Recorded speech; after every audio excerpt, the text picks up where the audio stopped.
All right, we'll do a brief little garden tour here in the evening as the rain let up mid-June. It's been very dry up until today for the past 3 to 4 weeks. We got a really nice rain today, and we have a lot more in the forecast, which has me stoked. And so I just want to go through and talk about what's going on in the garden. You know, we're not going to look at every plant, but just generally what's going on. It's most of the, spring crops I've taken out or have passed on by now, and we're transitioning over into warm season crops. Most of the perennials are cooking along. There's still some things going to seed from earlier in the season that are in. So you can see we have some parsley here actually starting to flower and go to seed. Let's see, I can't really get that to focus, but this is starting to get ready to make some flowers and seed. And this parsley, and also similarly, we have this spinach here. And with both of these, I haven't yet decided if I'm going to let them go all the way to seed, flower and seed. I'd like to, but you can see things are pretty dense here. If I've run out of space, I might need to plant some more warm season crops. I might decide to plant them where these are and cut them back and plant something in right at the base, but we'll see. This bed, if y'all remember, I had most of my collards in here. Cut them down recently. And in their place, I've transitioned this mostly into tomatoes. You can see we still have, there's a surviving Swiss chard here, a lot of hazelnuts. There's some walnut trees up in here.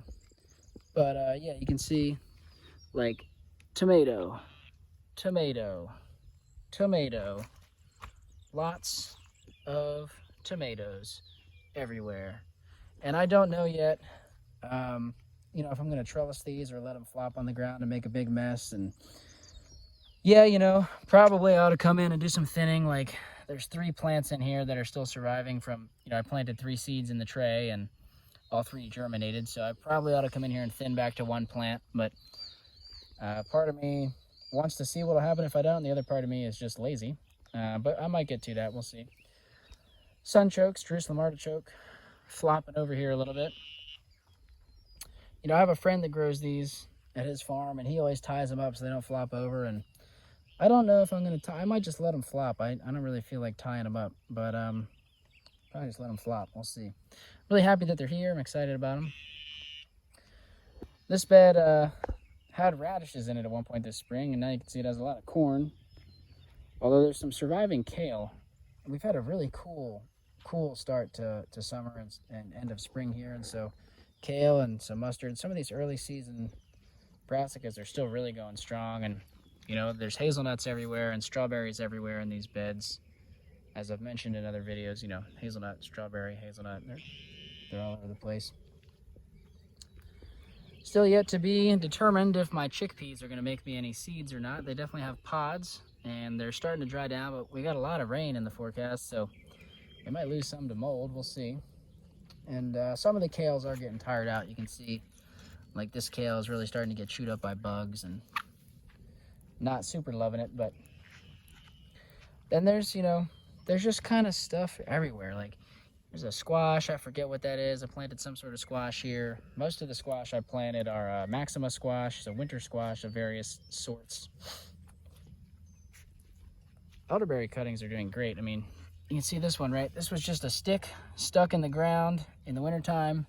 It's already almost as tall as my hip. Some of these other ones are a little bit taller than my hip now, right? And if we transition to thinking about perennials, I mean, these black walnuts are above my knee. This is June of their first year of growth. So I'm really happy with that. It's funny how some of the strawberries seem much bigger and happier than others. Like this one has huge leaves, it's green, and they're running all over the place. They're starting to run into the pathway. And you can see I've got all sorts of junk down on the ground to try to prevent grass from creeping up into the beds. That's been a constant, struggle for me. You can see this area over here doesn't look nearly as pretty because I'm trying to kill the grass in preparation for cover cropping this area. And it's part of the thing here is I didn't kill any of the grass before I put all this organic matter down, so it's it's easy for it to pop up in certain places where I don't have the ground covered enough. It's getting really dense, and I love that, but I honestly want things denser. I don't want to be able to see the ground. That's my hope, but I think we're going to get there pretty soon with all the seeds I've put in and all the things that are growing, and with all this rain See, we got some more oak trees. I got so many oak trees, I don't know what to do with them all. We got this nice yarrow here. I want this guy to just go crazy. Like, if I could have yarrow in these walkways and just kind of growing all over the place, that'd be great. I mean, end goal, this is the second year in this space. It feels like the first year in a lot of ways because I didn't have a fence up last year and kind of got down here like late. You know, we're already like halfway through spring by the time I really got going last year. But anyway, technically second year here, and I'd like to transition this mostly into perennials over the next few years. So some people might be alarmed at putting something that spreads like yarrow right next to my garden bed. It's like, well, this is going to be perennial trees and shrubs and bushes, and so the yarrow will be right at home here. This bed's a little bit less established, but you can see we have some more cool season stuff here, like this lamb's quarters and some kale and things. We do get a lot of afternoon shade right here, so I think that helps them kind of keep pumping along. This is kind of my squash row.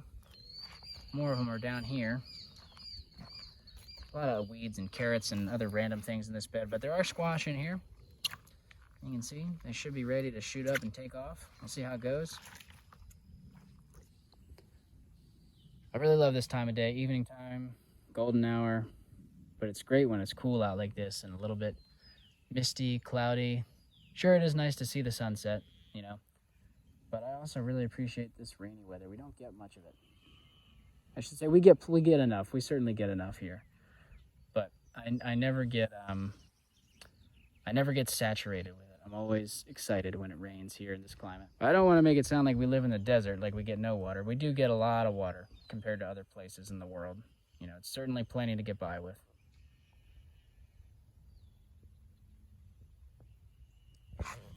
You can see with this cool wet weather, the slugs are coming back out. Right, so I typically don't pick slugs off plants. You know, I just kind of let, I mean, right here, I'm right here right now. I'm just gonna pick that one off. But typically, you know, I'm not out here doing that. I just kind of let nature take its course, and the plants that survive do, and the ones that don't.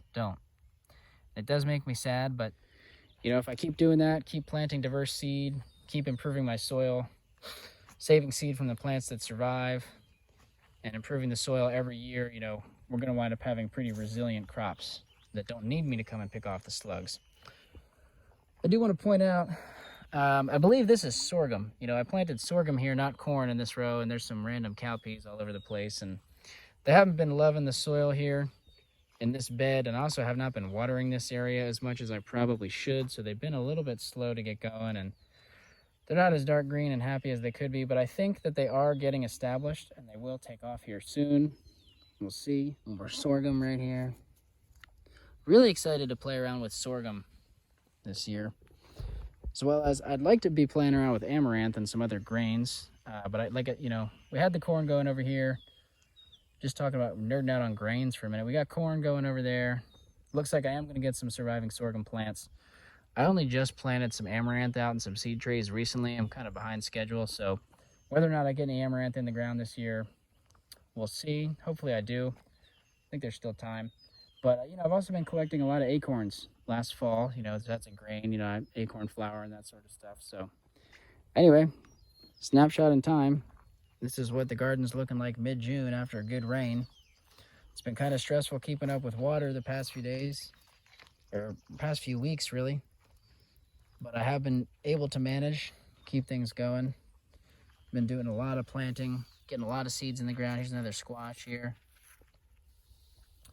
And it's starting to look promising. And with all this rain coming up in the forecast, I think that's going to set us up pretty good moving into the start of actual summertime here. We'll see. It's going to be an interesting season, you know.